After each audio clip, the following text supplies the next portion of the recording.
안녕하세요. 사랑하는 성도님, 부활의 주님이 우리와 함께 하십니다. 우리와 함께 하시는 주님을 찬양합니다. 기도합시다. 사랑과 은혜의 하나님 감사합니다. 오늘도 저희들에게 희망의 날을 주시고 또 삶의 기회를 주시니 감사합니다. 하루하루 살아가는 저희들의 삶이 세상에 많은 아픔과 고통과 또 어려움을 직면하지만 그 속에서도 하나님의 말씀 위에 굳게 서서 믿음의 길을 지키며 바른 진리의 길을 걸어갈 수 있도록 함께하여 주시옵소서. 오늘도 말씀으로 저희들을 인도하여 주실 주님을 의지하고 기대합니다. 주님 함께하여 주셔서 말씀으로 저희들이 다시금 일어서며 또 나아갈 길을 분명히 찾고 담대하게 믿음으로 걸어갈 수 있도록 함께하여 주시옵소서. 예수님 이름으로 기도합니다. 아멘. 오늘 말씀 레위기 19장 1절에서 18절까지입니다. 여호와께서 모세에게 말씀하여 이르시되 너는 이스라엘 자손의 온 회중에게 말하여 이르라. 너희는 거룩하라. 이는 나 여호와 너희 하나님이 거룩함이니라. 너희 각 사람은 부모를 경외하고 나의 안식일을 지키라. 나는 너희의 하나님 여호와이니라. 너희는 헛된 것들에게로 향하지 말며 너희를 위하여 신상들을 부어 만들지 말라. 나는 너희의 하나님 여호와이니라. 너희는 화목제물을 여호와께 드릴 때에 기쁘게 받으시도록 드리고 그 제물을 드리는 날과 이튿날에 먹고 셋째 날까지 남았거든 불사르라. 셋째 날에 조금이라도 먹으면 가증한 것이 되어 기쁘게 받으심이 되지 못하고 그것을 먹는 자는 여호와의 성물을 더럽힘으로 말미암아 죄를 담당하리니 그가 그의 백성 중에서 끊어지리라. 너희가 너희의 땅에서 곡식을 거둘 때 너희는 반 모퉁이까지 다 거두지 말고 내 떨어진 이삭도 줍지 말며 내 포도원의 열매를 다 따지 말며 내 포도원에 떨어진 열매도 줍지 말고 가난한 사람과 거류민을 위하여 버려두라. 나는 너희의 하나님 여호와이니라. 너희는 도둑질하지 말며 속이지 말며 서로 거짓말하지 말며 너희는 내 이름으로 거짓 맹세함으로 내 하나님의 이름을 욕되게 하지 말라. 나는 여호와이니라. 너는 내 이웃을 억압하지 말며 착취하지 말며 품꾼의 삭슬 아침까지 밤새도록 내게 두지 말며 너는 기먹은 자를 저주하지 말며 맹인 앞에 장애물을 놓지 말고 내 하나님을 경외하라. 나는 여호와이니라.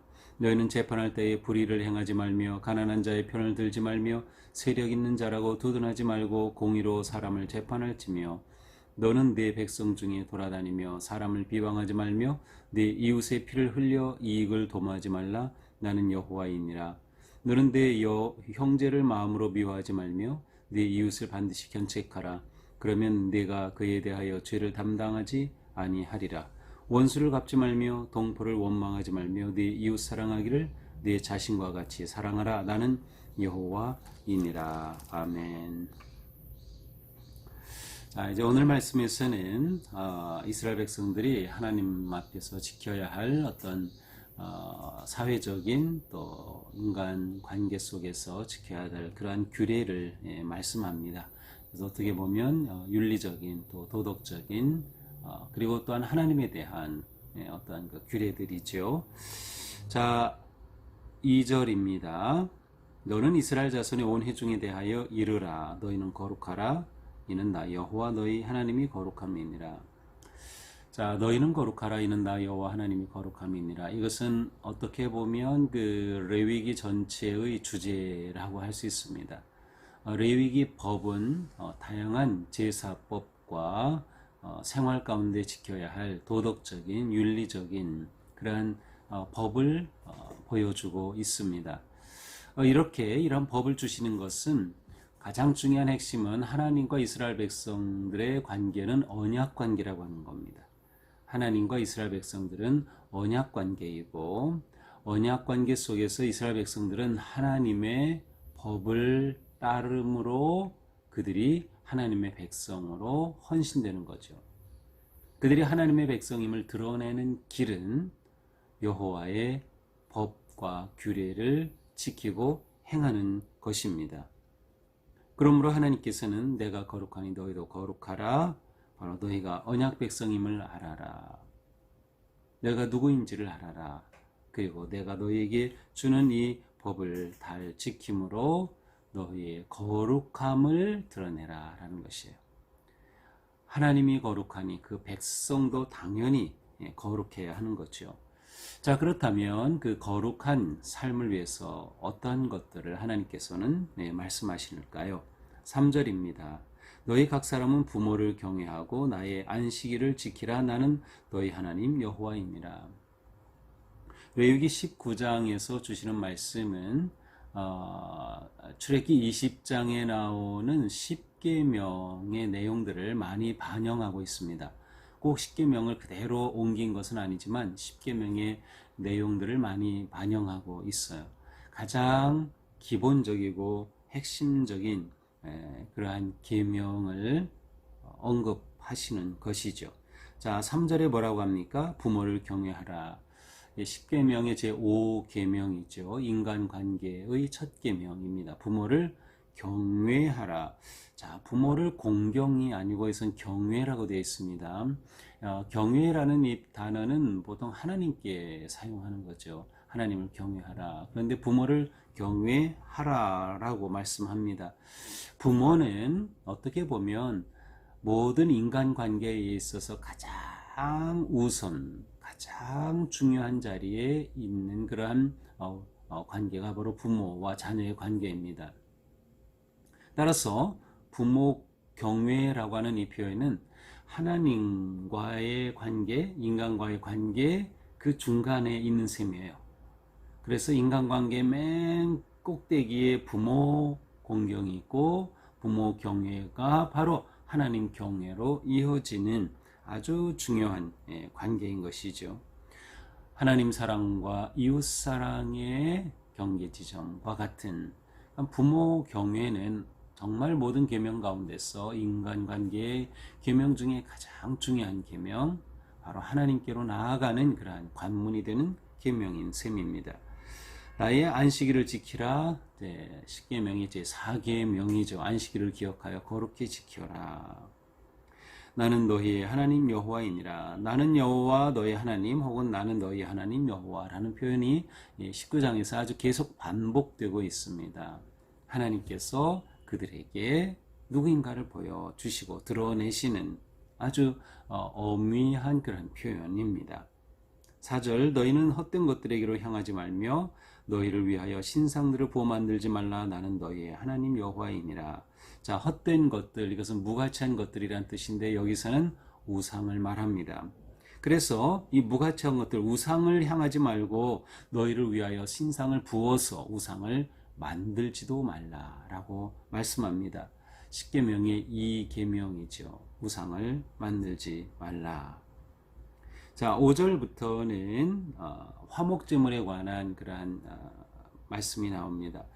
여러 제사가 있는데 왜 화목제물을 말씀할까?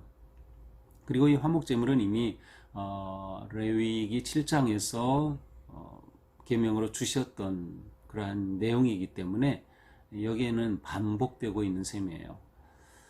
근데 왜 화목제물을 여기서 말씀하실까? 그것은 바로 이 화목제물이 인간 관계 속에서 하나님께 드려지는 제물이기 때문에요. 특별한 제사죠.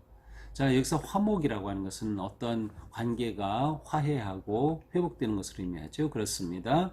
하나님과의 관계가 회복되지만 하나님께서는 이 화목 제물을 드릴 때 인간과의 관계가 세워지도록 그렇게 계명을 주셨어요. 자, 그래서 이 화목제를 드릴 때 그 제물을 드리는 자는 여기에 주신 규례를 그대로 잘 지켜야 했고, 그렇게 하려면 이웃과의 관계가 세워질 수밖에 없었던 겁니다. 화목제물을 드릴 때 여호와께서 기쁘게 받으시도록 드려라. 자, 이것은 우리가 예배할 때에 우리의 관심이 어디 있는가, 어디에 두어야 하는가를 잘 보여줍니다. 우리의 예배는 하나님을 향한 것이죠. 하나님께 드리는 것이죠. 그러므로 예배를 드릴 때 우리의 관심은 하나님이 기뻐하시는 예배인가가 관심이어야 합니다. 내가 볼 때 내가 기쁘고 내 만족이 되고 내가 즐거운 것이 아니라 하나님이 기뻐하실 예배인가를 봐야 하는 거예요. 이것이 우리가 예배할 때에 제사할 때마다 가져야 될 아주 중요한 초점입니다.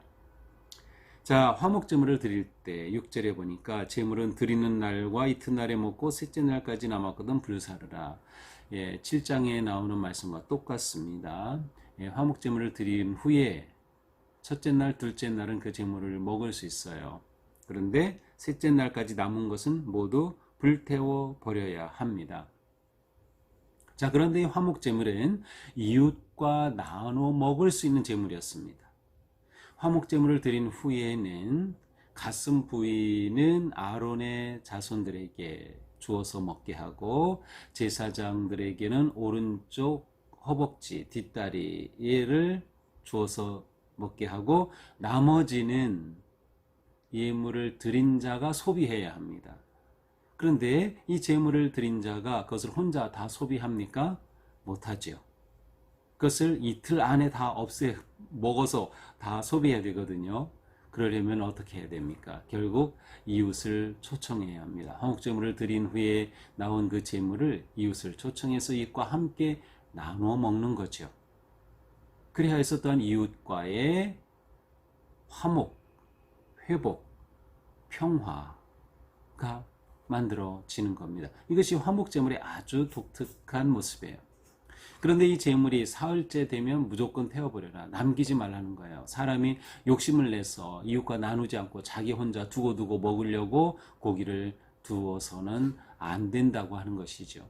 물론 이 당시에는 요즘과 같은 저장 방법이 없었기 때문에 부패할 수 있기 때문에 사흘 안에 먹어라 라고 이렇게 명령하신 것으로도 보기도 하지만 중요한 것은 이웃과 나눠 먹어야 한다는 것이죠. 바로 이것이 화목제물의 아주 중요한 특징입니다. 자, 이렇게 이웃과의 관계된 제물이기 때문에 화목제물을 언급하셔요. 왜냐하면 오늘 본문에서 다루는 것이 바로 하나님의 백성으로서 어떻게 이웃과의 관계 속에서 바르게 정의롭게 살아갈까를 말씀하시기 때문인 거죠. 8절 그것을 먹는 자는 여호와의 성물을 더럽힘으로 말미암아 죄를 담당할 것이다. 그의 백성 중에서 끊어지리라. 사흘째 되었을 때 남는 거 다 태워버려야 되는데 이 계명을 지키지 않는 사람은 완전히 끊어져 버립니다. 그들 가운데서 제하여 버린다라고 하는 것이죠. 9절입니다. 이제 9절에서 9절 10절은 일종의 추수 규례입니다. 곡식을 추수할 때 아니면 과일을 딸 때의 규례죠. 9절에 보니까 너희 땅에서 곡식을 거둘 때 밭 모퉁이까지 거두지 말고 떨어진 이삭도 줍지 말라. 곡식을 거둘 때 우리는 뭐 낫으로 많이 했겠지만 이 당시는 거의 손으로 이렇게 곡식을 이렇게 땄던 것으로 아니면 투박하게 이렇게 곡식을 베었던 것으로 보이는데 그때 모든 것을 다 베지 말라는 거예요. 곡식, 이삭을 모든 것을 다 따지 말라는 거예요. 남겨두라는 거예요. 모퉁이에 있는 것을 남겨두라. 모퉁이까지 다 거두지 마라. 이런 법을 이제 폐하법이라고 하는데 바로 가난한 자, 거류민은 일종의 그 땅에 거주하면서 땅을 갖지 못한 그러한 그 사람들을 말하죠. 또 이방인일 수도 있고 외국인일 수도 있습니다. 그들에게는 땅이 없기 때문에 곡식을 얻을 길이 없어요. 그래서 그들에게 이렇게 남겨주는 것이죠. 물론 돈이 있어서 사서 먹기도 하겠지만 가난한 사람들에게는 이러한 것이 필요했던 것이죠. 그래서 모퉁이까지 다 버리지 말고 남겨두라. 포도를 딸 때도 열매 다 따지 말고 떨어진 거 줍지 말라. 익은 것만 딱 따고 좀 덜 익은 거 그냥 다 그대로 남겨두어서 다른 사람들이, 가난한 사람들이, 고아들이, 과부들이 먹을 수 있도록 그렇게 하라는 것입니다. 그리하여 가난한 사람과 거류민을 위하여 버려두라. 나는 너희의 하나님 여호와이니라. 실제로 룻기 우리가 봤죠. 룻기에 가서 보면 보아스라고 하는 사람이 곡식 추수할 때가 되었을 때 바로 일하는 사람들에게 바로 이 곡식을 다 따지 말고 남겨두라고 하죠. 그러니까 이렇게 곡식을 남겨두는 것은 얼만큼 남겨두어야 할까? 규정은 없는 것 같아요. 물론 이제 그 어느 책에 보니까 60분의 1은 남겨둬라 뭐 이러한 것들이 있는데 일단 이것은 그 주인의 재량에 달린 것으로 볼 수 있습니다. 그래서 주인은 재량껏 더 많이 남겨둘 수도 있고 아주 박하게 할 수도 있는 거죠. 그러나 보아스의 경우는 아주 후하게 남겨서 룻이 다 거둘 수 있도록 그렇게 했음을 볼 수 있습니다. 자, 11절 너희는 도둑질하지 말며 속이지 말며 이것은 제8계명의 내용이죠. 서로 거짓으로 말하지 말고 너희는 내 이름으로 거짓 맹세함으로써 하나님의 이름을 욕되게 하지 말라. 거짓 맹세 금지 9계명이죠. 또 하나님의 이름을 욕되게 망령되 읽지 말라 3계명입니다. 자, 이렇게 10계명이 이제 그대로 다 옹기옹선하지만 그 계명의 많은 부분이 이렇게 오늘 본문 안에 들어와 있습니다. 바로 관계 속에서 바르게 또 정의롭게 살아갈 그러한 말씀의 내용인 것이죠. 그건 결국 그들과 함께 살고 있는 이웃이 가난하거나 과부이거나 고아이거나 어려움 가운데 있을 때 그들이 먹고 살아갈 수 있도록 남겨두는 그러한 배려와 베품의 모습을 볼 수 있습니다. 일종의 약자 보호법이라고 할까요? 아니면 가난한 자를 위한 특별 배려의 법이라고 할 수 있습니다. 이러한 법의 가장 기본적인 근거는 이스라엘 백성들이 애굽에 의해서 종살이 하던 것을 기억하라는 거예요.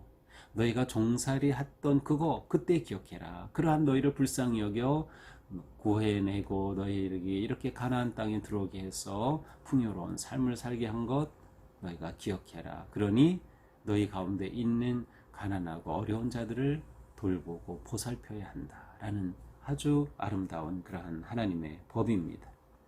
13절입니다. 너는 내 이웃을 억압하지 말며 착취하지 말고 품꾼의 삭슬 아침까지 밤새도록 내게 두지 말고 귀먹은 자를 저주하지 말고 맹인 앞에 장애물을 놓지 말고 네 하나님을 경외하라. 나는 여호와이다. 자, 여기서는 구체적으로 이웃을 억압하지 말라고 합니다. 여기서 억압한다는 것은 속여 빼앗는 것인데 의미상으로는 법 테두리 안에서 일어나는 일입니다.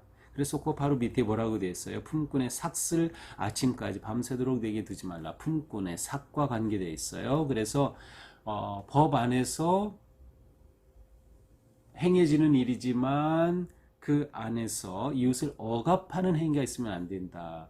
이게 이제 가장 잘 드러나는 것이 노사관계입니다. 노사관계 속에서 임금을 지불할 때 법테두리 안에서 지불하죠. 그러나 또 노동자들은 더 요구를 하게 되죠. 우리 삶이 너무 어렵다. 더 요구하게 되죠. 물가도 오르고 뭐 요즘 상황이 이렇게 어려워지니까 더 요구하게 되죠. 그러나 법 안에서는 적게 주는 것 자체가 불법이 아니라고 하면 적게 줄 수도 있는 거죠. 이처럼 법 테두리 안에서 일어날 수 있는 그런 상황이 바로 이 억압이라고 하는 단어입니다. 우리는 우리의 삶 속에서 내가 베풀 수 있는 자리에 있다면 우리는 후하게 베푸는 그러한 삶, 그런 마음, 배려하는 것, 또 가난한 자를 돌보는 것이 정말 중요하다는 것을 보여주고 있습니다. 착취하지 말며, 착취는 아주 강제적으로 그 자체가 불법입니다. 강제적으로 어떻게 보면 폭력을 행사해서 하는 그러한 모든 것을 의미합니다. 자, 12, 14절에서는 이제 장애인에 관한 규정이죠. 그래서 청각 장애인 앞에서 욕하지 말라. 듣지 못한다고 해서 그 사람 그렇게 무시하지 말라. 또 시각 장애인 앞에서 장애물을 두어서 넘어지게 하지 말라라고 하는 것이죠. 장애인을 보호하고 또 지키는 편견과 차별과 해를 끼치는 것을 금하는 그러한 법입니다. 하나님 앞에 모든 사람은 다 소중한 존재인 거죠. 바로 이것이 하나님이 거룩할 때 우리도 거룩해야 한다라고 하는 이 말씀이 가지고 있는 아주 중요한 한 점입니다. 아, 그렇구나. 하나님께서는 이처럼 가난한 자, 고통 가운데 있는 자, 장애인들을 보살피기를 원하시고 그들을 돌보시니 우리도 하나님이 거룩한 것처럼 그렇게 살아야 된다라고 하는 것을 볼 수 있습니다. 15절은 재판에 관한 거죠. 재판할 때 어떻게 합니까? 불의를 하지 않는다. 당연하죠. 가난한 자라고 해서 편들지 말고, 부자라고 해서 편들지 말고, 세력 있는 자라고 해서 편들지 말고, 아는 사람이라고 해서 두둔하지 말라. 결국 정의로운 사회는 공정한 재판으로 이루어집니다. 과연 우리 사회가 공정한 재판을 하고 있나요? 이것은 정말 중요한 문제예요. 지금도 우리에게는 너무도 중요한 문제이죠. 이 공정한 재판이 이루어지도록. 그래서 내가 어떤 위치에 있든 자신의 위치에서 정의롭고 바르게 행할 수 있는 것이 매우 중요합니다. 16절은 이웃을 비방하지 말라는 것이죠. 이웃을 비방하지 말고 이웃의 피를 흘려서 내 이익을 도모하지 말라. 너의 이익을 위해 이웃을 죽이는 것 같은 그러한 악한 행위를 해서는 안 된다. 형제를 마음으로 미워하지는 말아라. 하지만 내 이웃의 잘못이 있을 경우는 견책하라. 그것에 대해서 분명히 말해주는 것이 필요하다. 그렇게 할 때 죄를 담당하지 않을 것이다. 원수를 갚지 말라. 동포를 원망하지 말라. 내 이웃 사랑하기를 내 자신과 같이 사랑하라. 나는 여호와이니라. 자, 예수님께서 모든 계명을 하나님 사랑과 이웃 사랑으로 말씀하신 그 핵심이 바로 오늘 본문에 나오고 있어요. 참 중요한 말씀이죠.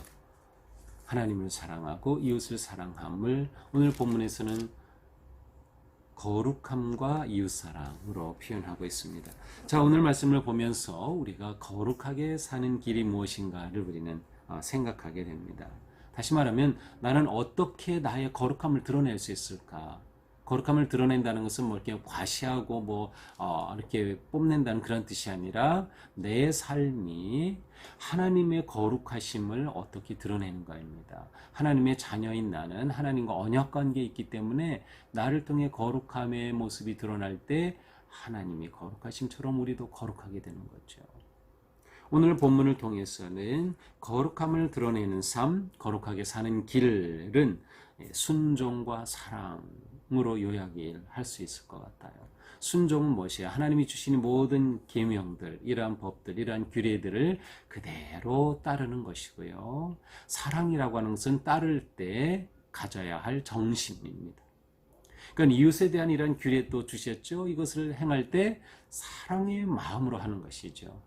장애인에 대한 것, 수술을 할 때 고용하고 노사관계 일을 하고 또 할 때 이런 모든 관계 속에서 재판할 때 이 모든 것 속에서 가장 중요한 건 사랑의 정신으로 말씀대로 순종하여 정의롭게 살아가는 것. 그러므로 말씀에 순종하고 사랑의 법을 따라 살아가는 것이 거룩하게 사는 아주 중요한 핵심입니다. 사랑하는 삶에는 많은 요소가 들어있죠. 이웃을 존중하라. 그렇죠. 함부로 비난하거나 하지 말라고 하셨어요. 이웃을 존중해야 합니다. 이웃을 돌보고 배려해야 합니다. 베풀어야 하고 나누고 섬겨야 하죠. 그래서 우리의 마음이 언제나 어렵고 가난하고 고통 가운데 있는 사람들을 볼 수 있고 손을 내밀 수 있고 돌보고 배려할 수 있는 그러한 삶, 바로 이것이 우리가 거룩한 성도로 살아가는 삶입니다. 우리의 일상의 삶을 통해 우리의 거룩은 드러나게 됩니다. 오늘 하루 우리가 살아갈 때에도 우리의 삶을 통해 거룩함이 나타나게 되기를 바랍니다. 우리의 삶이 거룩함을 드러낼 때 정의롭고 건강하고 바른 사회가 이루어질 것입니다. 우리에겐 그러한 사명이 주어진 것이죠. 오늘도 내가 누구인가를 잊지 말고 나를 죽음에서 건져주신 하나님의 그 은혜를 감사하면서 사랑과 나눔의 삶에 승리하기를 축복합니다. 기도합니다. 주님 감사합니다. 오늘 말씀을 통해서 우리의 삶이 거룩함을 드러내는 삶이어야 한다는 것을 다시금 깨우쳐 주셨습니다. 저희가 살아가는 삶이 정말 하나님 자녀다운 모습인지 돌아보면서 부끄럽고 부족한 저희의 모습 바르게 세워갈 수 있도록 인도하여 주시옵소서. 진정한 이웃 사랑의 정신으로 하루하루 살게 도와주시고 우리의 삶 속에서 돌보고 배려하고 베풀고 나누고 또 존중하는 그러한 삶 저희들이 잘 살아갈 수 있도록 함께하여 주시옵소서. 예수님 이름으로 기도합니다. 아멘. 네, 오늘도 주님의 은혜 안에서 우리 삶이 거룩하기를 축복합니다. 사랑합니다.